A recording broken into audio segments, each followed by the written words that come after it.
Hello and welcome to the Shasta County Arts Council Artist Spotlight for the month of March.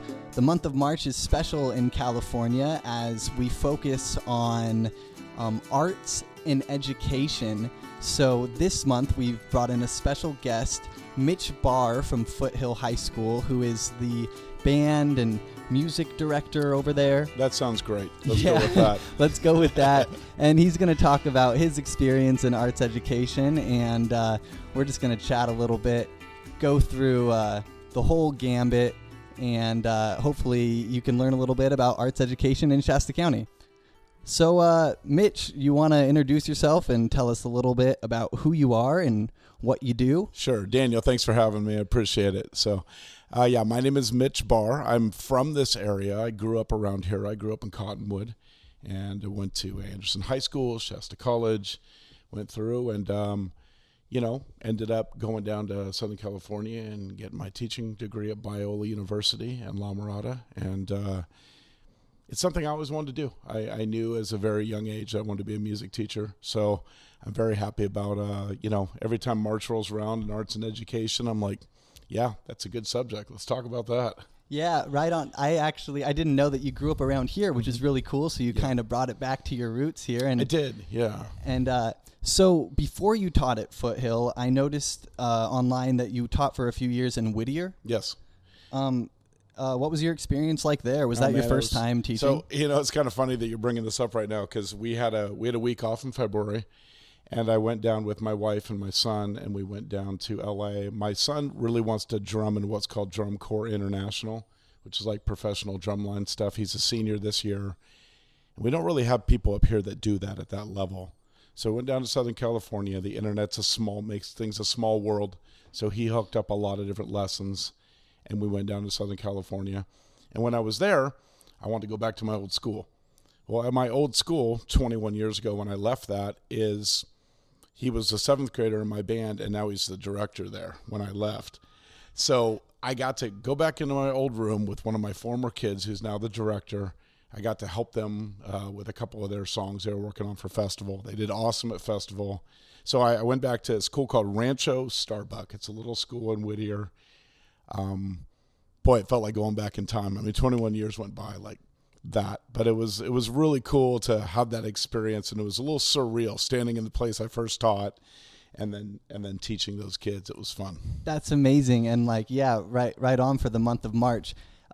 Someone who grew up, studied arts education, came back home, went back to the place where you've worked, and boom, one of your old students is there teaching now. I mean, we talk off and on because he wanted to let me know that he got the job when he ended up going out he got graduated from Cal State Fullerton, and then ended up getting the job. And so he's been there for a while. And do a lot of your students go off and have like success in music or education? Yeah, more than having success in, I think, music education. I just think, and this kind of speaks to the heart of what arts education is about. It's about the grit and grind and knowing that you can be successful in any subject. Because I was just telling some of my kids, we just got done doing a festival, and, some of them should have prepped a little longer and started their songs a little earlier. It's a solo and ensemble festival, so some of their small ensembles were really great. Others needed a little more prep. But I was saying, what other subject do you start prepping 2.5, 3 weeks early? Everything else we celebrate. We almost over-celebrate, what's it called when you delay something over and over again? I can't even think of it. Procrastination. Yeah. It's such a curse word, frankly, in the arts. You could not procrastinate music. You have to start early. So, I absolutely love that about what that teaches. And to me, that's applicable across all kinds of fields of study. But to answer your question, I do have several students that have gone on, and I mean, off the top of my head, I would say I have about a dozen students that teach in schools. That's cool. And I really appreciate you kind of extrapolating. Well, success doesn't necessarily mean you go off and you work in music, right? It really applies to all facets it's of about life. The person, I think, that the arts makes you more than the fact that you continue to play your clarinet for the rest of your life. I mean, music will always be there for someone whenever they want it in their life. And sometimes kids go off and they're an engineering major, or they, and they're busy during that time. And but I hope those kids eventually go back to picking up a guitar or getting a community band or joining a church choir or something. Yeah, that's right on. Hey, so you're the band director of music at Foothill High School. How long have you held this position? What does this job entail? What kind of classes do you teach? Sure. We're kind of talking about the effects of it, but what are these kids getting up to on a regular basis when they come into a Mitch Bahr class? So 21 years ago, my mom, who lived up here, wanted us back in town, and she would send me Record Searchlight newspaper clippings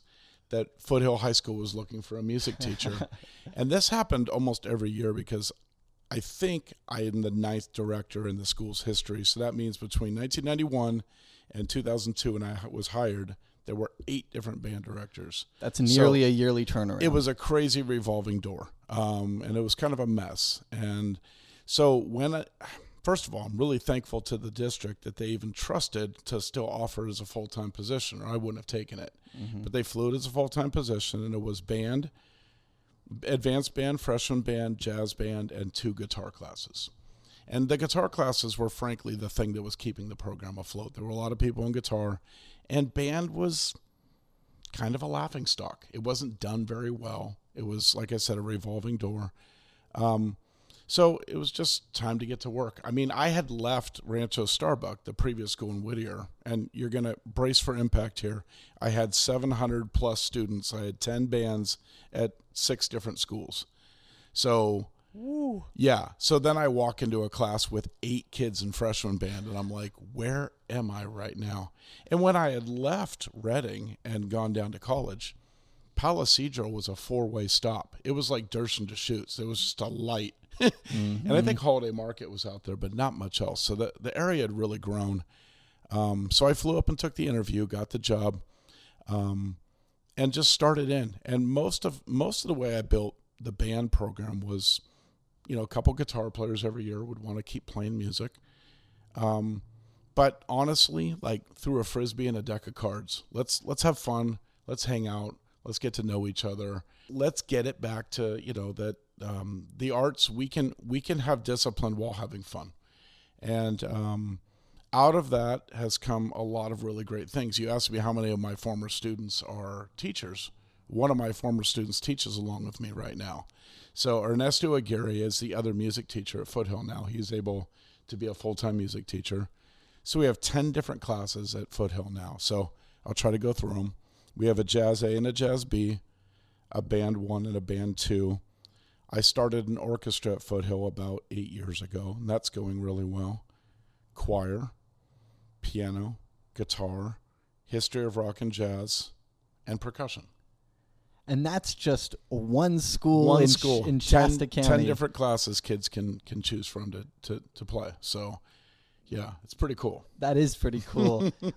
So talking about this, 21 years at Foothill, one of the first things that comes up online when you search Mitch Bahr is that you were California State Teacher of the Year. When did this come about? Oh, man, this was crazy. So, this is my principal told me, I'm going to nominate you for County Teacher of the Year.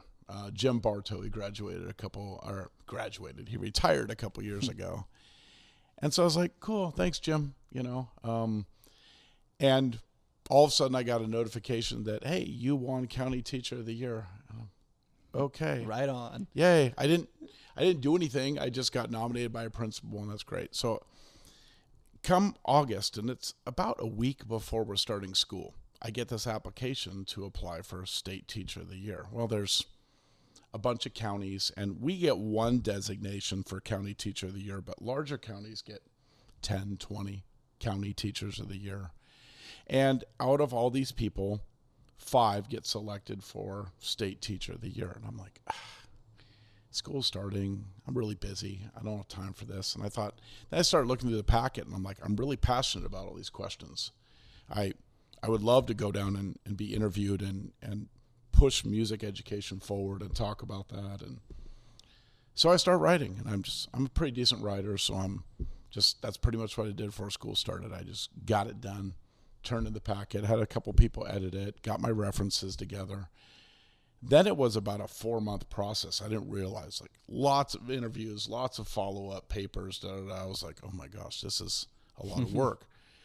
And then we were supposed to be informed that this team of people from Sacramento were coming up to different schools to observe teachers in their natural habitat and then do another interview. I'm like, I've already done like 3 interviews. Okay. So I wasn't informed that they were coming. No one from something happened, disconnect between Shasta County and Sacramento. And so no one told me. They just popped in and they couldn't believe. Sometimes when teachers know that state crew's coming, it's a full dog and pony show, right? Yeah, I mean, everybody is dressed to the nines. The kids are perfect, but band kids are like almost always perfect. So they just watched me work and they couldn't believe like this was just a normal day. And then I just kind of went with the flow and said, hey, welcome, here's some chairs and we're going to keep rehearsing and here's what we're doing. And so that actually, I think, put me in a really good light. I think that actually worked to my benefit. I drove down to Sacramento for another set of interviews, met with the state superintendent of schools, and then I got a phone call a couple weeks later. And I'm the only state teacher of the year that's ever been awarded north of Sacramento. So this is a really long history. You look at the, California Department of Ed, and you can look at all the way back to when they started this thing. And it's pretty much all like LA County, San Diego County. It's hard to make it this far north in California for just about anything. It is. So, that feels, first of all, it's humbling in that I've always just said I'm just a small town band director. It's nice that my passion got noticed at that level. It feels a little overwhelming and a little like, come on. But it also has emboldened me to be a little stronger with talking about things with character, talking about things with music, knowing I know what I'm talking about. There's some people that think I do this pretty well. Yeah. And, that little thing on your resume is kind of a pretty cool thing to know that you have. Yeah, I was like, do I bring this up?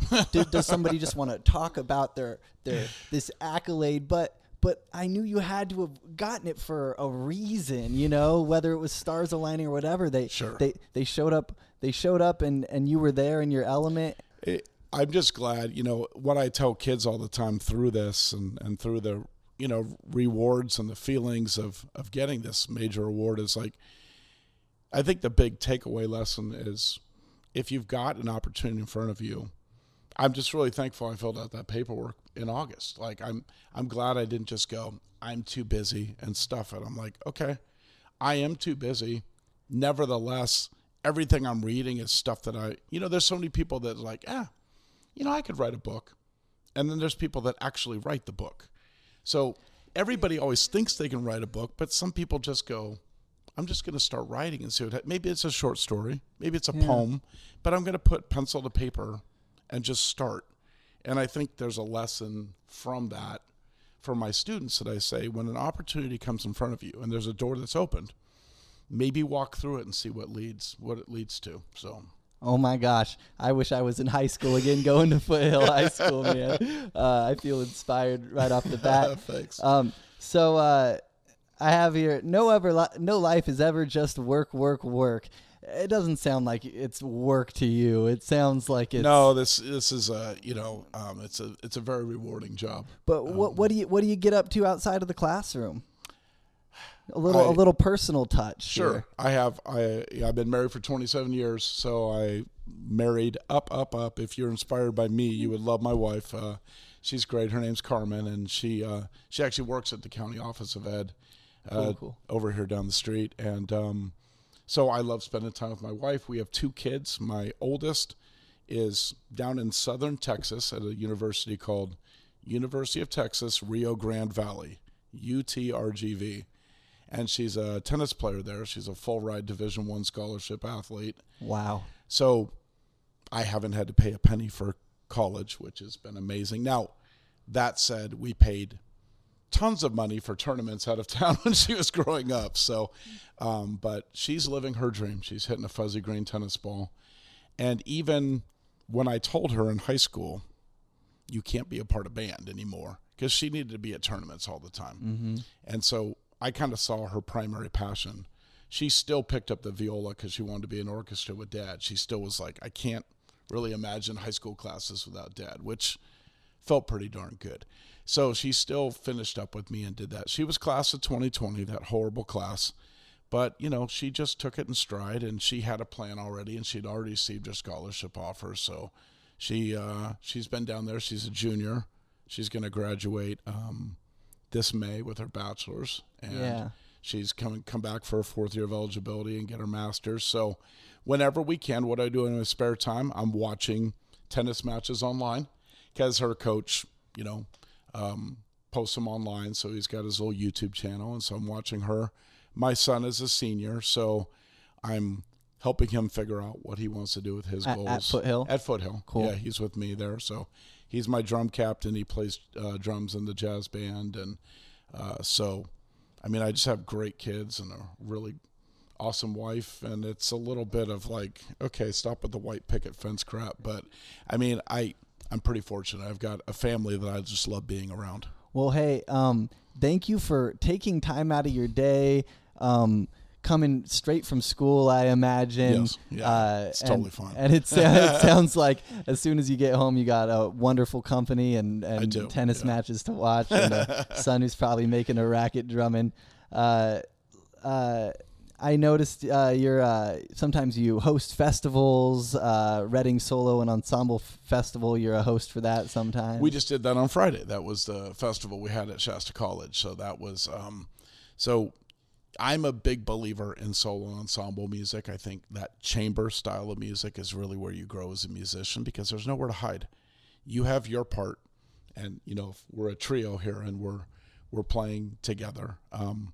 We have to communicate. We have to listen to each other. We have to balance. And I'm practicing for your benefit, and you guys are practicing for my benefit, and we're putting music together. And when you're in a band of 60 people, sometimes you can feel not quite as important, and you can hide a little bit. Yeah. But that solo ensemble music, a parent posted after I talked about the festival, they said, I'm really proud of all the kids being brave enough to perform. And I thought that was a really, important word to think about. It's a little scary. Yeah, you probably wouldn't pick bravery if it was this large sea of people that, you know, you're just looking at everyone maybe in a uniform and they're doing this collective awesome thing. Yeah.